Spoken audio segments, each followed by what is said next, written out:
Magandang araw po, si Mike Anyayahan ito. Ano ba ang mindset ng isang taong matyaga?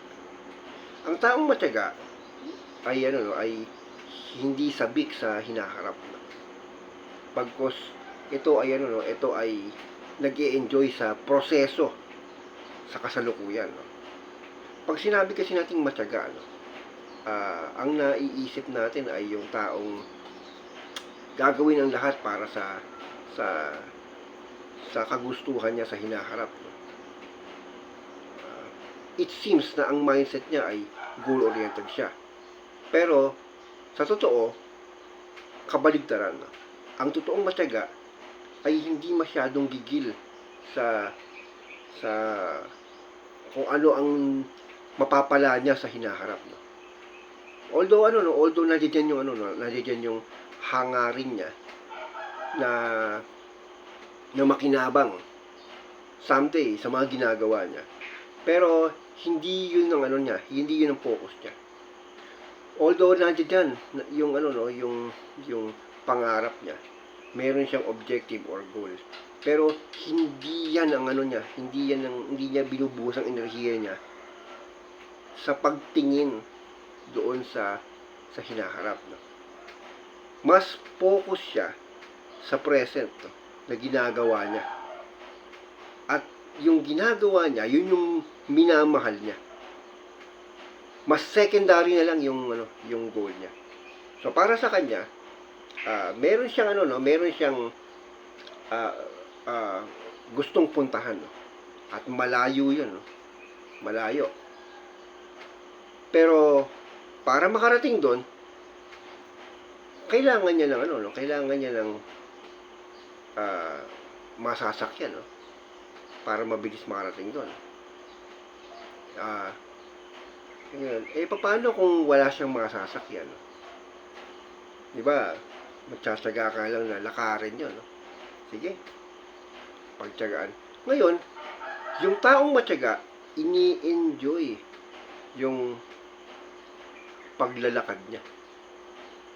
Kasi kung di niya ini-enjoy, kung di siya nakapokus sa present, agonizing yung yung bawat oras at bawat araw ng buhay niya. At sasabihin niya, ano ba namang buhay ito? So, hindi niya ma-appreciate. At hindi siya tatagal sa ginagawa niya. Pero, the fact na tumatagal siya sa ginagawa niya, ibig sabihin, na-appreciate niya yung maliit na bagay na meron siya. At, doon siya nabubuhay.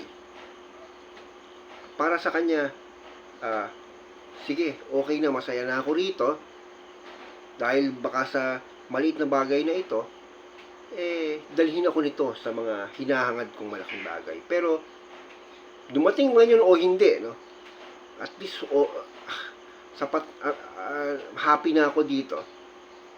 So, tulad ng halimbawa, binigyan ka ng oportunidad o pagkakataong makapagtrabaho, Pero yung trabaho na yun ay napakaliit, Kaya lang, wala namang oportunidad, kundi yun lang. Pero may hinihintay kang ibang oportunidad, Ang layo ng tingin mo. Hindi dapat dapat ganito yung trabaho ko o negosyo ko o dapat yung hanap buhay ko pero bakit ito lang yung meron dito Kaya lang, yun ang meron. So, pagtiyagaan mo para sa pangarap mo. Ngayon, pag sinabing pagtiyagaan mo, hindi parusa dapat yon.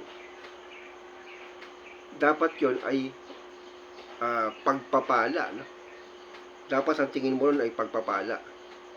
Kasi doon sa maliit na bagay na yon, kung wala iyon, mas lalo kang lalayo doon or lalong malabo yung pagdating or pag-abot mo doon sa gusto mong maabot, Pero makontento ka na, Pag sinabing makontento ka na, is, wag mo nang palampasin to at wag ka nang tumingin sa ibang direksyon dahil baka mamaya lulundag ka sa kabilang bakod paglundag mo. kapahamakan pa. Sa halip na maayos kang nakakausad, no, patungo sa kagustuhan mo. Wala namang kasiguraduhan, pero ang importante, umuusad ka. Yun yung totoong esensya ng pagtsatsaga. Kaya nga sabi ni sabi ni Lao Tzu, no, a journey of 1,000 miles begins with a single step. So, bawat hakbang mo, enjoyin mo. As if nagbi-brisk walking ka lang.